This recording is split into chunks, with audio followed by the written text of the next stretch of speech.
I think that love is a powerful ingredient, and that kids are being raised in houses by foster care parents that have all the best intentions, but they're not keeping them. You know, when they're 18, they're gone, and they're gone with no resources. I think that everybody needs a support system for life. And when kids don't find that at home, they find it otherwhere. And it's not usually a pretty situation. I saw a show on Sally Jessy Raphael, and they were talking about an orphanage out of the country, and it just showed beds of children laying there. And I guess what really bothered me most is they said that the kids don't cry anymore because they know it doesn't get them anything. So the kids won't cry if they're hungry, they won't cry if they've got a dirty diaper. Nobody comes. So that broke my heart. And I thought, I still have all this love to give, you know? It doesn't have to be my kid, you know? I just don't want kids to suffer. In the state of Michigan, there's a book called the Mayor Book. They probably do it electronically now. But it's a book of adoptable children in the state of Michigan. And if you go to the library, there's one for every state. And these are all foster kids. So I would go every month and look at kids. What I wanted to adopt, and I thought would be easiest, would be a child under the age of 12 months. Because most of the educational growth and brain growth happens at a very, very early age.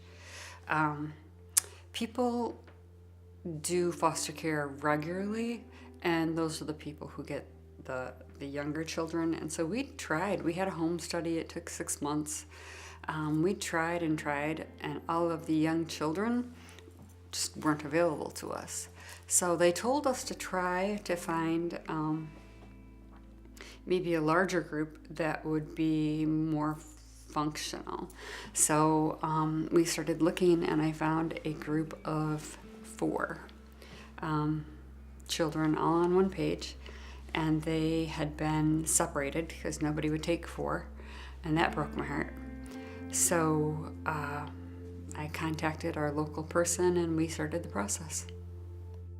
The stories were horrific.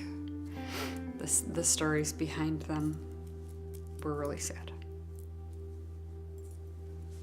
Children don't come into foster care because they were left at the fireman's stoop. You know, children are taken. And in our story, Darlene was about 1.5 years old, and she'd been bitten by a German Shepherd horribly on the leg. And her mom took her to the ER, signed her in, and then decided it was too long to wait, so she left. That's how Darlene was found. They went to the house, saw that she had a leg that needed medical attention, and immediately took her.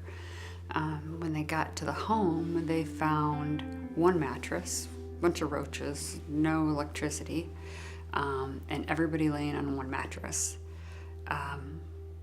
So within a matter of days, they took the other kids. We got them, and it was like a jungle gym. It was like arms and legs, and Michael thought he was a monkey, and people running all around. They were wild little heathens, and not that they were bad, they just lacked any discipline. I never really second guessed it, but I didn't realize it would be so hard. When you're thinking about having a baby, even with adoption, all you're thinking about is, I love this child, and this child's gonna love me. You know, we all just try as parents, and we get held accountable, of course, by the kids who raise their kids a different way. But, you know, at the time, we're doing our best. And sometimes you just don't know what the right thing to do.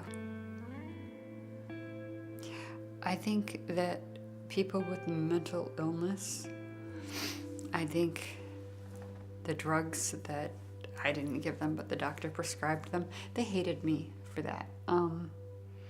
Because they said they didn't like the way they felt, and I didn't understand. And I think I would have explored that a little more, about how can that make you feel worse, you know? Because I can't imagine feeling depressed or horrible and then my mom forcing something worse down my throat. If I could do it over again, I would change a million things.